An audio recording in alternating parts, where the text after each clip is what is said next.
Les libéraux. Le podcast qui revient sur le football de notre enfance.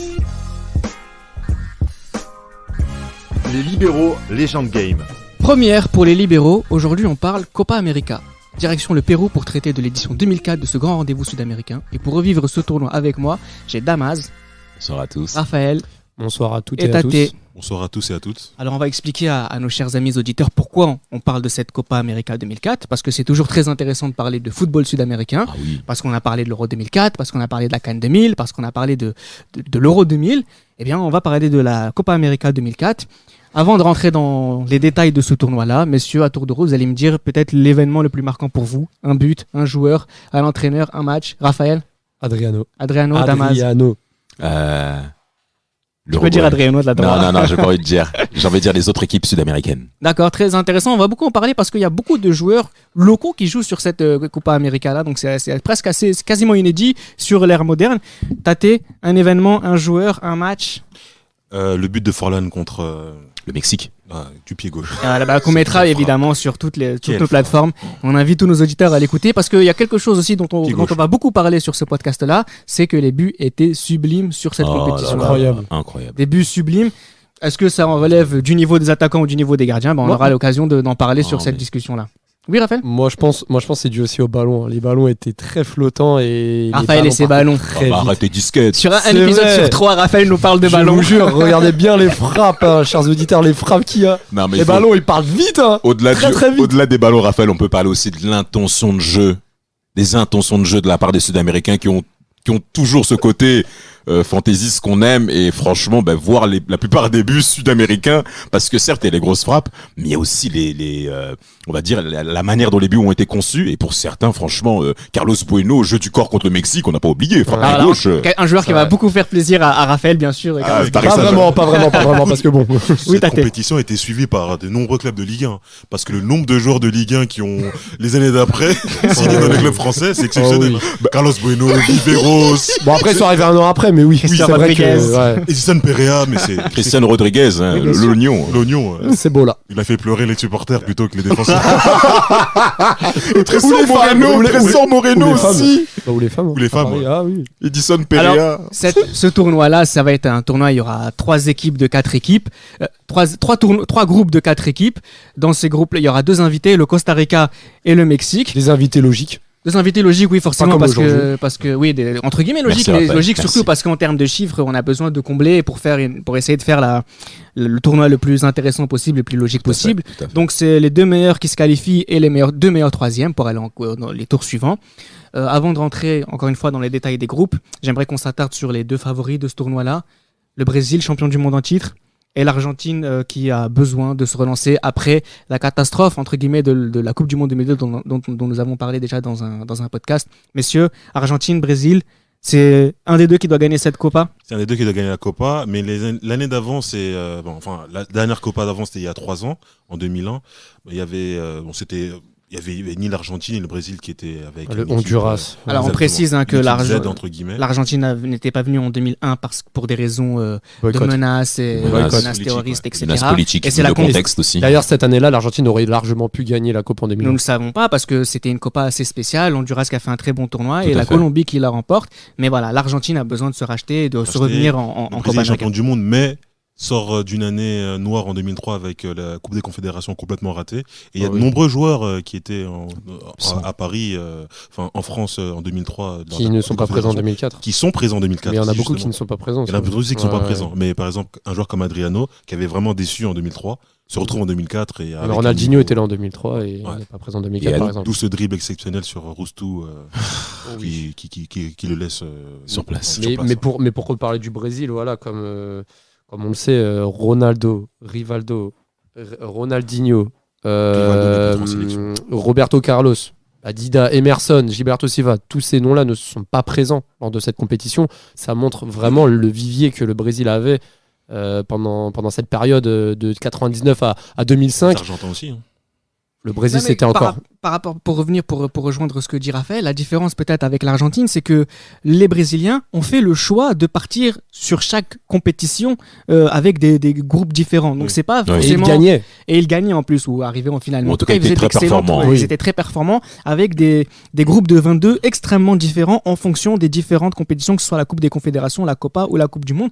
Et ça a montré justement le vivier de cette époque-là. On verra à la fin que c'est le Brésil qui gagne avec une équipe qu'on verra pas, pour beaucoup qu'on verra pas en 2006, mais c'est quand même... Dieu merci. Voilà.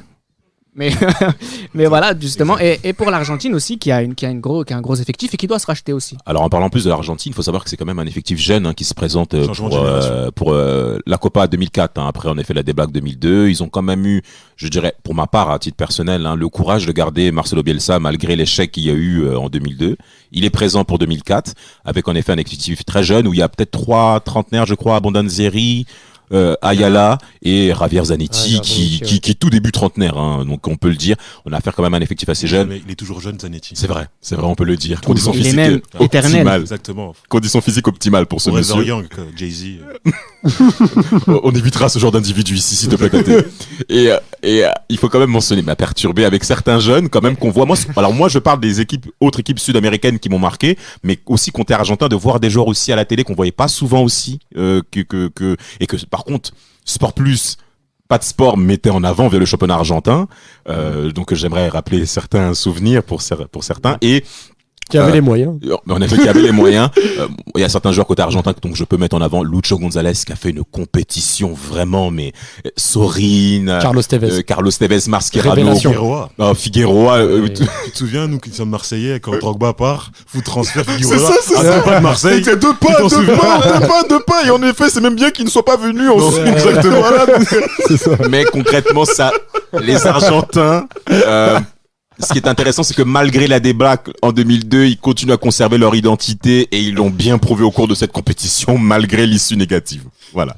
Alors, on va rentrer dans la compétition. Donc, d'abord, on a un groupe A, celui du Pérou, de la Bolivie, du Venezuela. Surtout celui de la Colombie, champion en titre.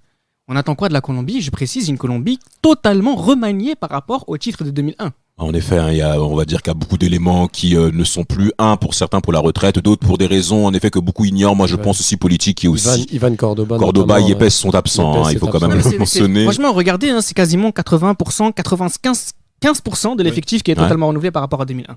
Totalement, mais en plus, on peut mentionner certains joueurs. Gonzalo Martinez. Gonzalo Martinez et même Congo. Et Congo. Congo. Ouais. dont Gilles Christ adore ce joueur d'ailleurs. Edwin Congo. Edwin Congo. Qui a laissé Congo. des souvenirs au Real Madrid extraordinaires. Très apprécié du côté de Trésor Kinshasa. Moreno, le Messin. Oui, on peut parler des joueurs de Ligue 1 et Trésor Moresso. Edinson Perea qui va Il est venu devenir avec Bordelais Mondragon. après. Qui joue à Bordeaux après, oui. Limite Mondragon. Il joue sous Ricardo. Mondragon, je crois. ouais. Pas tous en même temps, mais on a aussi Abel Aguilar. Abel Aguilar, on Que a la Ligue 1 connaît. Exactement. qui a été bon au cours de cette Copa également. Et alors la Colombie tenante du titre, il faut quand même le dire, oui. et qui commence son tournoi Avec le pilote. avec le Pérou, le Pérou. Pérou, ouais. Alors c'est quand même, faut quand même parler, c'est le pays organisateur. Donc Oui, on va, le Pérou est le, un pays. le Pérou va commencer face à la Bolivie et on face au Venezuela. Les Exactement. 2 premiers matchs. Et on a vu, franchement, ça se voyait vraiment. Et on a revu les images, ça se voyait vraiment qu'il y avait Il n'est pas niveau. Oui, il y avait pas de Faut niveau. le Et dire. beaucoup Non. de pénalties, des Ah, fautes. Oh là là. Mais après, on peut quand même leur souligner quand même une certaine abnégation. Ils sont quand même parles revenus du- 2 fois au score quand même Oui, le concernant les Pérou, Péruviens. Pérou, il y a des bons Et avec joueurs au un Pérou, hein. but. Oui, il y a des bons joueurs. Solano, Farfan. Ah, Pizarro, Claudio le capitaine. Pizarro. Claudio Capitaine. Pizarro. Claudio C'est Pizarro. vrai qu'il y a Solano da Et Silva Jefferson et- Farfan et qui commence sa première Ouais, mais grande c'était au début. compétition. Penalty, C'était avant qu'il aille au PSV. Voilà, avant qu'il aille au PSV en effet, Jefferson Farfan qui commence sa première grande compétition, Solano qu'on l'a bien dit, Pizarro et Zambrano aussi je crois qu'en défense aussi, parce que je crois que c'est le cas aussi, Zambrano qui a Ouais, joué à Schalke. Rebozio aussi de la Saragosse. je crois. C'est ça, oui, Rebozio, exactement. ouais, c'est ça. Et le Pérou, on voit que c'est compliqué. Heureusement qu'ils jouent à domicile, les Cocos, ils sont mignons, mais même les Boliviens ont failli les frapper avec un très beau deuxième but. Oh, le grand pot sur le d'Alvarez. gardien. La balle avait sorti. L'appui cuisse qui a permis à Et faire ils le. égalisent à la- 2-2, on Ah, le et sait. puis, Avec le but, Voilà, le le but. double sombrero et la reprise en pleine lucarne. Et Palacios, très très beau but de Palacios. Et concrètement, voilà le Pérou. On les met en condition pour qu'ils puissent sortir de la poule. On a rapidement compris. Voilà, on comprend ce que tu veux dire. Venezuela 3-1, la victoire aussi, avec un gardien incroyable. Et le 2-2 contre la Colombie. Et les Colombiens sortent de la poule avec 7 points. Et le Pérou 5. Et le Pérou 5, Venezuela qui finit dernier de sa C'est ça. poule. Il y a le groupe B aussi avec le Mexique, l'Argentine, l'Uruguay et l'Équateur. On a le Mexique où tous les joueurs jouent dans le championnat local, sauf Rafa Marquez. Et on a Je crois donc qu'il y en a un autre qui joue pas au Mexique. et on a l'Uruguay aussi, L'Uruguay. l'Équateur qui fait 3 défaites sur ce match-là. Ah, ça a été très décevant pour l'Équateur. Le Hein. groupe était difficile. Hein. Mais ils sont quand même au mondial, donc on peut s'attendre quand même qu'il y ait une certaine confrontation par rapport au mondial 2002. Mais il y avait encore... Après, au Mexique, il y avait encore des joueurs. Jared Borghetti, Borghetti est là, ouais. était Borghetti. retourné. Osorio était là. Osorio, voilà. Ricardo Osorio, très bon joueur de football. Des Et, joueurs qui- l'Uruguay qui a, on n'a pas parlé, on a parlé on va dire des favoris, le Brésil, l'Argentine, la Colombie parce que c'est le tenant en titre, même si l'équipe n'est pas du tout pareille, le Pérou qui est à domicile et on connaît comment on peut essayer de favoriser une équipe à domicile, etc.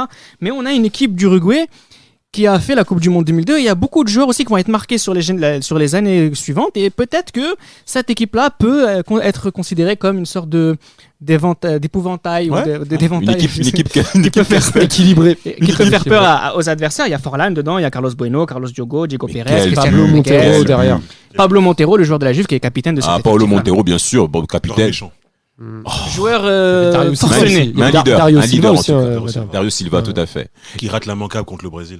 Souvenez-vous. On en reparlera, En on en demi, reparle. hein. Ne t'inquiète pas, Tate. Mais en tout cas, ils font un Allons doucement, mes amis. 2-2 contre le Mexique. Et même, Le il y avait premier des jeunes, match. et même ils avaient des jeunes, hein, Carlos Diogo ensuite qui rejoint la Liga. Ah. Oui, oui, Il Carlos était Diogo. de ça, passé ouais. par le club de Gilles Christ aussi. Euh, Quoi, le Real Saragosse, c'est ça? Real Madrid. Je t'embête parce qu'il a fait les deux, il a fait Ouais. les deux. Et en effet, il y a eu 2-2 contre le Mexique, hein, avec de très beaux butins de la part des deux équipes, Oh avec là la là. frappe de Forlan que Tate a mentionné, qui était, et même Carlos Bueno, jeu de corps, reprise, demi-volée, pied gauche, c'était quand même pas mal. Et puis là, Puis il y avait un centre aussi, Osorio, qui avait fait un centre direct. en centre plein tir, mi-temps. ouais, centre Ouais, mais tir. bon, Osvaldo, qui est gardien quand même. Oui, oui. On peut en parler, les gardiens sud-américains. Pas terrible. On critique les Pas gardiens terrible. africains, mais en Amérique du Sud, c'est aussi compliqué. C'était hein. pas terrible, en Il y avait effet. le fameux Vieira avec la casquette. Le gardien. La Le casquette. gardien. C'est Villarreal, hein. Oui, oui, c'est le gardien. Oui. Ah, il a fait du bien, Villarreal, quand même. Il a fait des Exactement. bonnes choses. Hein. Il, fait des très Il a bonnes fait choses, du bien à l'Uruguay parce que l'Uruguay termine meilleur troisième de ce groupe B. Donc en fait, ils vont se qualifier grâce à une victoire, un nul et une défaite. Tout à fait. Finalement, c'est peut-être pas aussi beau que cette équipe pouvait sembler l'imaginer, mais en tout cas, ils se qualifient. Derrière le Mexique en premier. Mexique Qui bat l'Argentine qui bat 1-0 avec un coup franc de Morales. Très, on a très beau coup franc. Le groupe C, où là aussi il y a une légère surprise, j'allais dire entre guillemets, où c'est le Paraguay qui finit premier avec 7 points, devant le Brésil, le Costa Rica qui passe en tant que meilleur troisième, et le Chili qui arrive dernier. Et c'est pas le Chili qu'on connaît, messieurs, hein, mais c'est non. voilà, c'est vous Fin de parlez génération. de ce groupe-là, par exemple, le Paraguay, Brésil, Costa Rica, Chili, Le Paraguay qui fait des bonnes prestations dans les années précédentes en Coupe du Monde. avec le joueur préféré de Thiago Silva, Carlos Gamara. Carlos Carlos Gamora, Gamora, et c'est aussi ça, Nelson ouais. Valdez dans cette équipe du Paraguay. Le Ça Brésil, va, on en a beaucoup parlé sur les joueurs qu'il y avait dans cette équipe-là. Très bon tir de coup franc. Luis Le Fabiano. Costa Rica aussi, qui est intéressant. Rica. Le Costa Rica, c'est le pays préféré de Sergio Rica.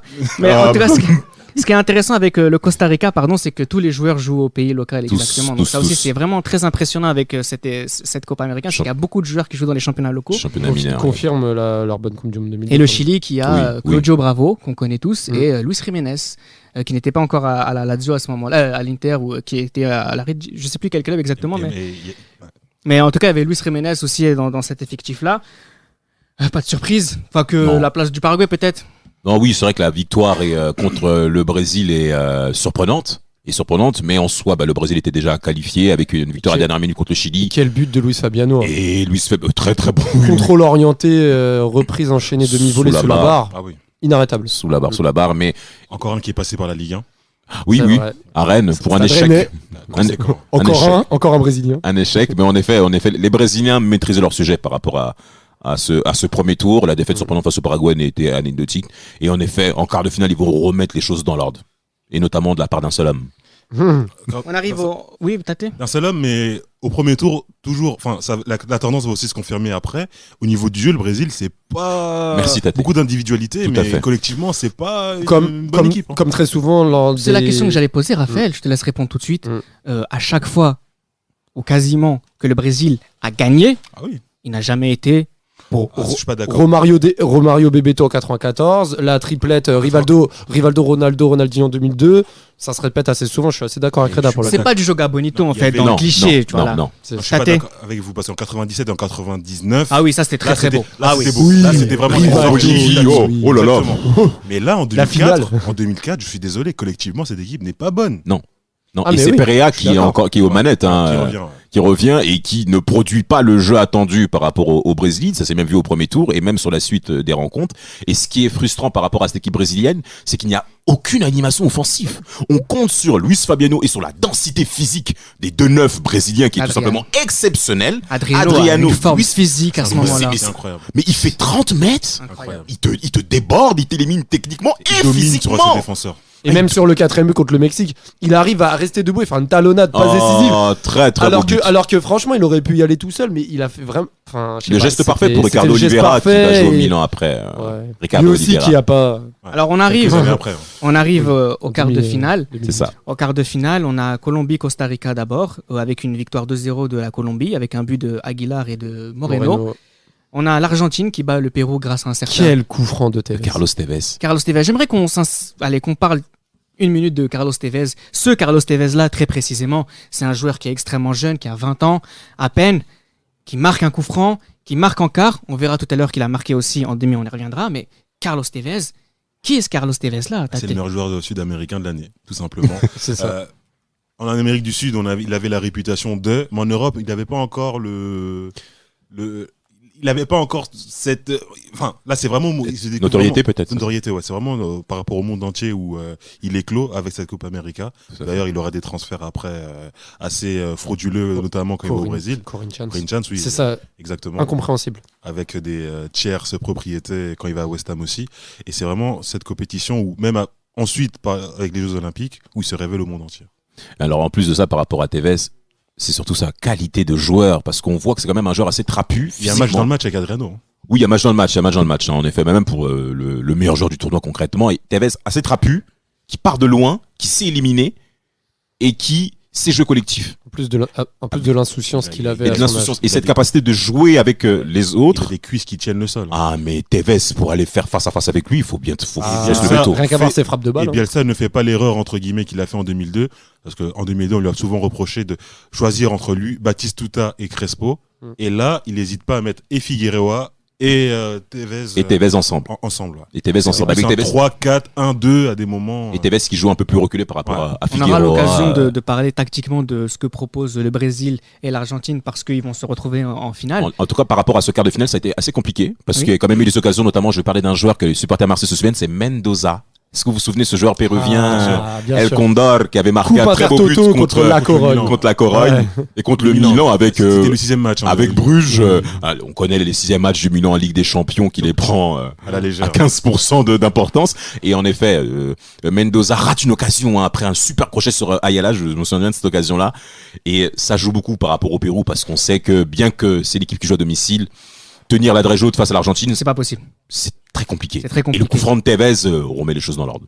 Et on a remis les choses de l'ordre aussi de l'autre côté du tableau. D'abord avec un quart de finale Paraguay-Uruguay. Là, une victoire 3-1 de l'Uruguay. Un match ouvert, hein, c'était compliqué. Hein, c'était pas. Gamara ouvre le score. Carlos Carlos Gamara marque pour le Paraguay. Ensuite, il y a Bueno qui va marquer et Dario Silva qui met un doublé. Un doublé.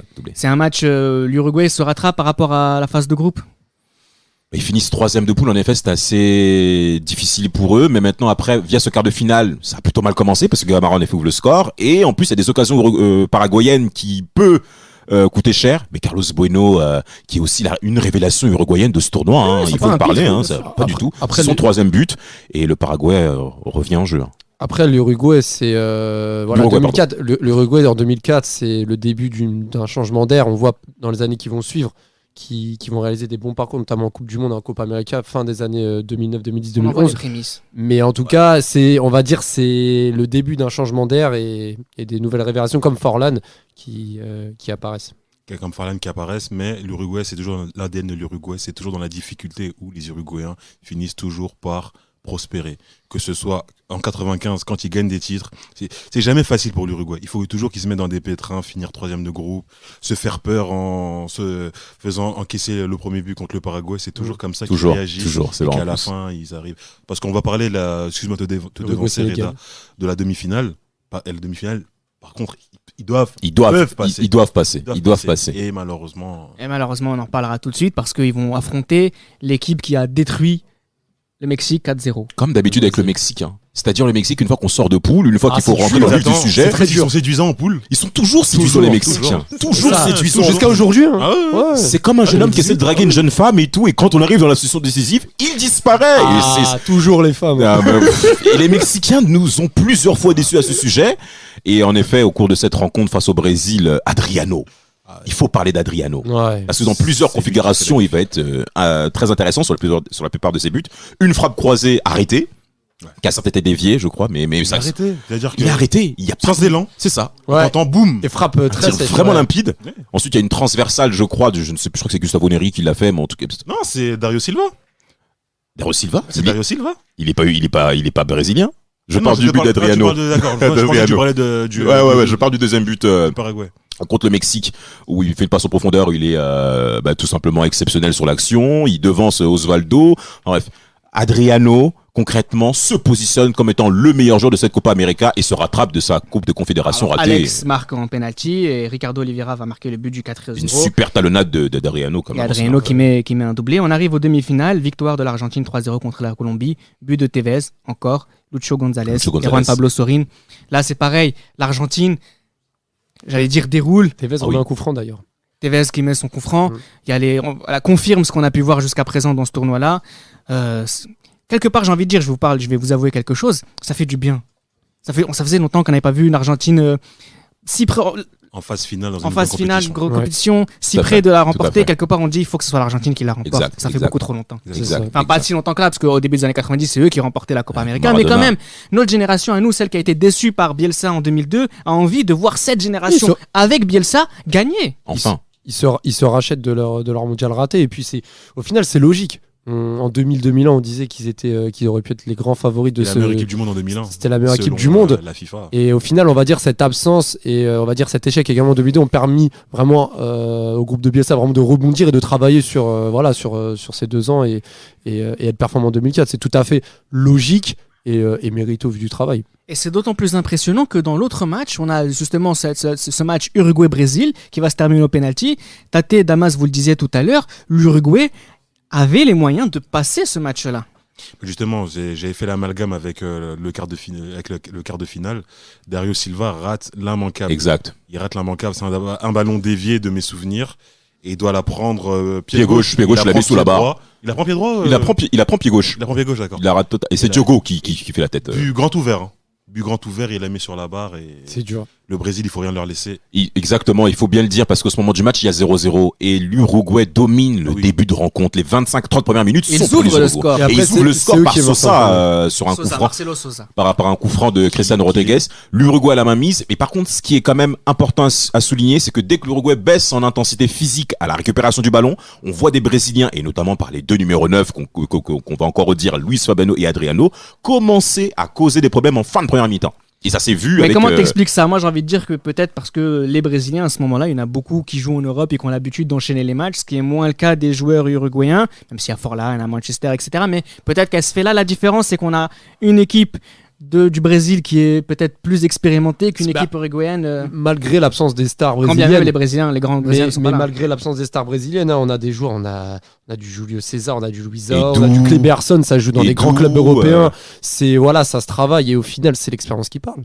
Oui, c'est ça, c'est l'expérience qui parle. C'est-à-dire, le Brésil a une culture de la gagne qui lui permet de pouvoir me battre. Il faudra se lever très tôt et marquer quand il faudra Bah, marquer. Ce que mine n'ont de pas rien. fait les Uruguayens. Mine de rien, ça s'est fait au penalty. Donc, quelque part, ce côté dimension de supériorité physique de la part des Brésiliens, elle empêche les Uruguayens de marquer, mais il n'y a pas de solution technique, tactique du côté brésilien pour Non, remporter le match. Après dans les 120 Reda, minutes. faut remettre dans le contexte. En demi-finale, t'as les jambes lourdes, t'as la saison qui vient de suivre, etc. Les matchs comme ça, voilà, tu sais que le prochain qui va marquer, il va remporter le match. C'est vrai que il y a la tension mentale aussi qui rentre en compte. Donc il y a ça aussi. En plus de la tension mentale, on peut parler d'un cas d'un joueur uruguayen qui est absent, c'est Alvaro Recoba. Où est-ce qu'il est, ce mec? Blessé. À l'infirmerie. Blessé comme d'habitude. Pourquoi il n'est pas Pour là? changer. C'est à ce moment-là qu'on va le voir. Mais pourquoi PES5 il a D en blessure? Moi je suis désolé, monsieur le président de l'Inter, monsieur Moretti, a plusieurs fois mis de l'argent colossal sur ce joueur en l'aimant et en le soutenant comme jamais, et il a encore une fois été absent. Et encore une fois, on ne comprend pas pourquoi l'Inter a autant mis d'argent sur des gens comme ça. Parce qu'il est fort et malheureusement, c'est peut-être son absence qui fait que l'Uruguay ne gagne pas la séance de tir au but. Je rappelle rapidement que c'est Luisao, Luis Fabiano, Adriano, Renato et Alex qui marquent pour le Brésilien. Silva, Vieira, le gardien de but qui tire et qui marque Puzzo, et c'est Sanchez qui rate. Et là, on se retrouve à la finale. Absent, c'est pas normal. Et là, on se retrouve. Alors, il y a la petite finale Uruguay-Colombie qui va être gagnée par l'Uruguay avec Estanianov et Sanchez qui vont marquer, qui répondent à Herrera. On l'a pas dit, Estanianov qui a mis un excellent but quand il a ouvert le score contre l'Argentine. Une demi-volée sans contrôle de Carlos Posé. On a oublié de le dire. Faites-vous, mes chers amis auditeurs, une compilation des meilleurs buts de cette Copa América parce que c'est vraiment extraordinaire. Alors, faites bien attention à ce qu'il n'y ait personne autour de vous parce que c'est vraiment très, très, très, très, très beau et très sexy. Et on arrive à cette finale. Eh oui, gardez bien.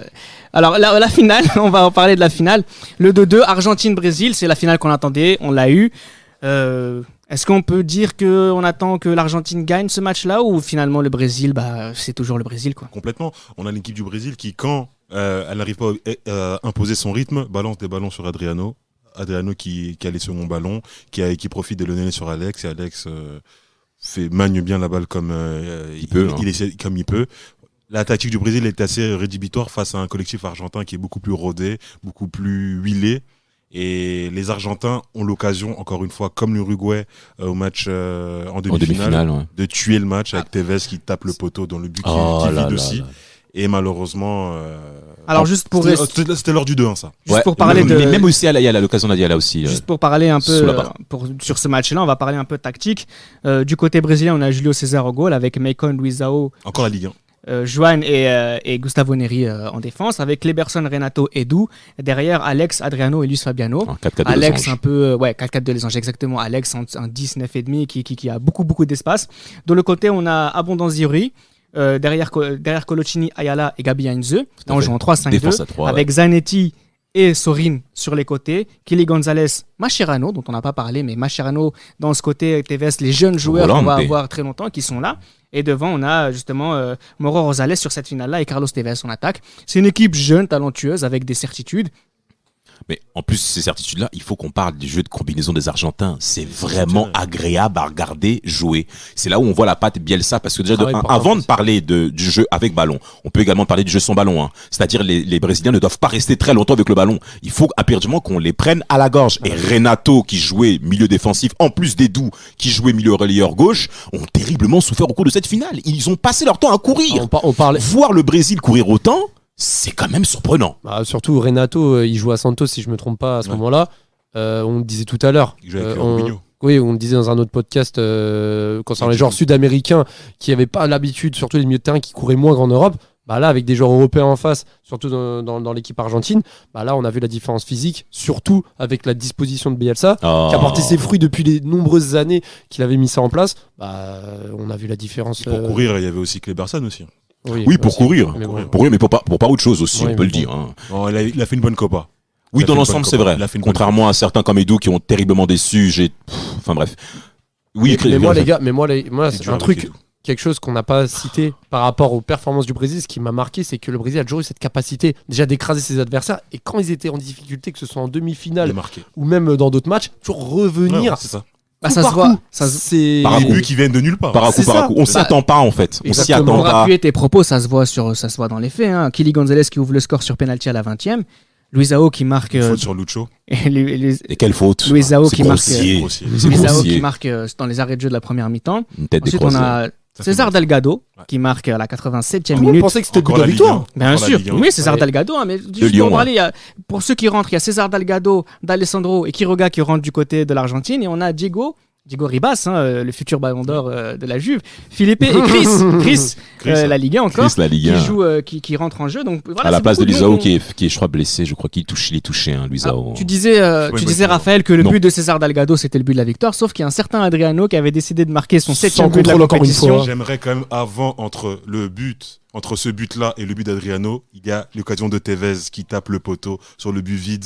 Et là, il y a toute cette entre guillemets malédiction de Bielsa qui revient à la surface, qui pointe son nez, comme quoi il va pas gagner de grands. Il a pas tué le match. Alors que le but était grand ouvert, un peu à l'instar de Dario Silva. Ouais, la demi-finale.